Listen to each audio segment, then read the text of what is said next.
What do you say then? What do you say then? That, we spoke a little bit about it today, but what do you say about some of the things that guys get wrong when it comes to how they deal with girls, both in platonic love, in romantic love, just like some perspectives that you think from your perspective that they get wrong?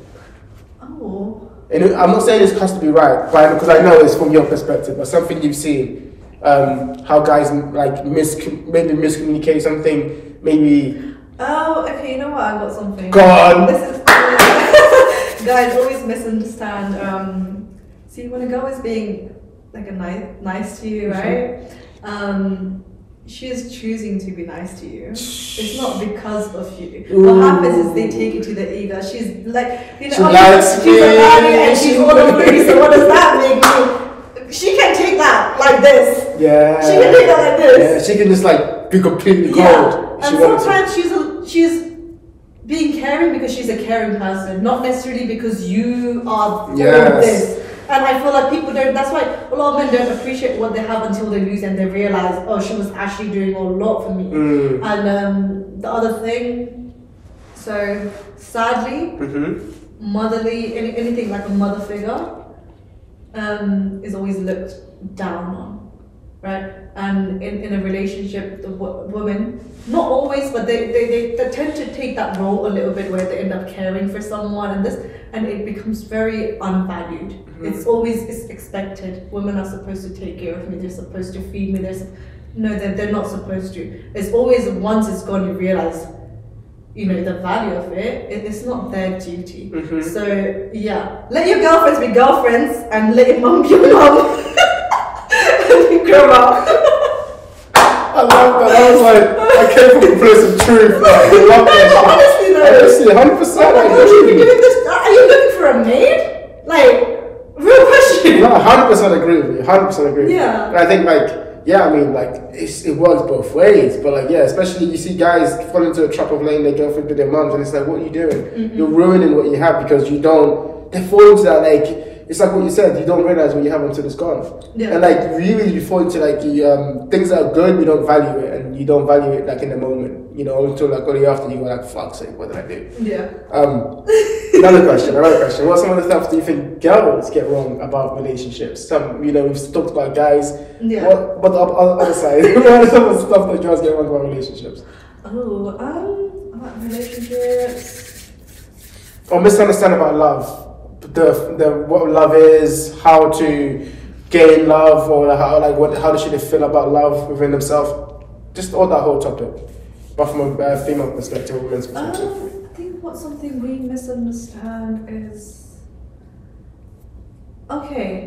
so even recognizing love, I think is very difficult for women in general.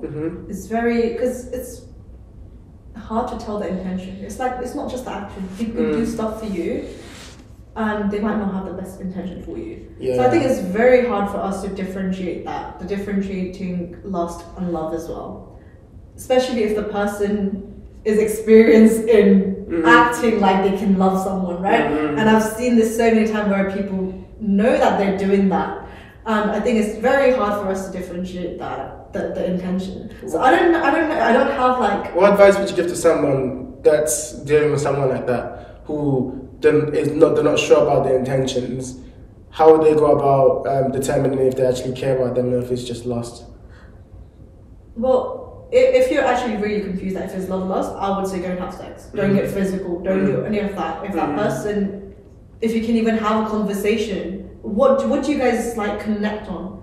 If the main point of your connection is sexual, then obviously it's that. If you want to pursue that type of a relationship, if you do, that's completely fine. But if you're looking for love, then don't be doing any of that until you actually realize that person loves you. And this is my advice to my younger self. I'm not perfect either.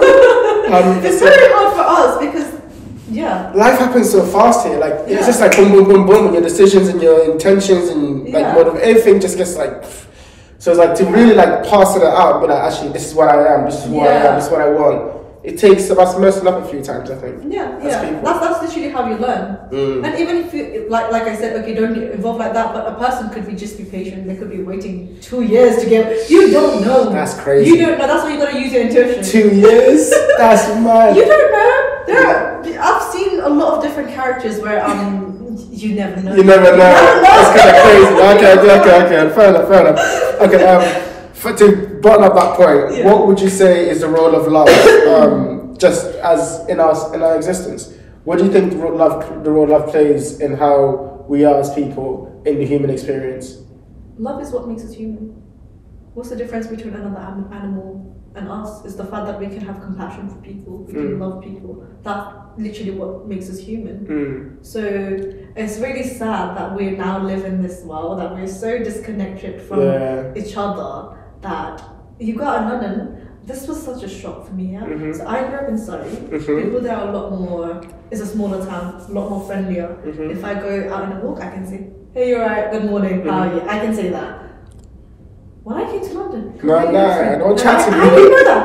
I remember I'm in a good mood. I woke up in a good mood. I'm walking to the tube station, so I smiled at someone. That person had a normal face. As soon as I smiled, they gave me the stank look. Like, what? What is she doing? What are you smiling? What do you want? Yeah, and it's so normal here. Yeah, it's mad. It's normal, but it's so sad that we live in a society that we're so disconnected from each other. That if I smile at you, something must be wrong. I must be doing that to get something out of you. Like, can I not smile at you just because I want to smile at you? You know, it's actually so sad. The fact that people only like love their family and just like their partner.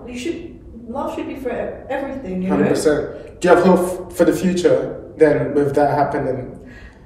You know what? The new generation is actually so woke. Really? I actually do. Yeah, the new generation is so woke when it comes to like everything, like mental health. Yeah, they're really on that, They're very woke, and I feel like there is a hope, but then I don't know. Because none of the idea is brand new. Everything has been there, and it's up to the people either they take that idea and the knowledge. It's not even about educating people, it's been there. Like all the religions been there. It's been so all the knowledge that we're just learning, right? It's been there. It was written hundreds of years ago. So I don't know, but I want to be positive. I would say that I want to be hopeful. I like it. Positivity wins. Thank you so much for this. Let me just wrap this up, bring in some, and I got some closing questions for you. First off, you mentioned about Gen Z and how they woke, and like I always give the chance for people to ask, what advice would you give to, let's not even Gen Z, but let's say 18-year-old version of you is watching this, sitting there, you know, and what advice would you give to her about how to find who she is, manifest her destiny, and really become who like she's meant to be, you know, follow that version of herself that they become the best version of herself, essentially. Answer is simple, be yourself. Like I said, the whole building a mask, you learn to do that. Don't bother with that. Because that's how you attract authentic, real people in your life. And people, the type of people you have in your life, they will actually shape your destiny, shape your life. So there's no point like trying to fit in and trying to be someone else. I don't think I ever tried to like proper fit in, but it was more like, you know, you pick up the signs, right? Someone liking you, not liking you, and so you try to like fit in a little bit. You know, like subconsciously, everyone does that. So I would just say, fuck it, be weird. Because I think I have a little bit of quack to myself. That should be the fucking title of this fucking episode. Everyone has their own weirdness or whatever. 100%. Don't try to be normal. Like, just be you. And it's more enjoyable that way. And let people reveal their true colours. They're either gonna like you for you, and some people it's not even like good about. You're just not a good match, and that's fine. You move on. Just be yourself, and the same thing with what you manifest. If you're not real, you're not gonna manifest something that you actually like. You'll end up manifesting a fake reality of yourself. You know, so just be you. And lastly, what's some of the things you're looking forward to in the next few months? I know there'll be some things we can't speak about, but just in terms of life. Just in terms of like like how life is shaping. What are some of the things you're hopeful for, looking forward to, excited about going forward?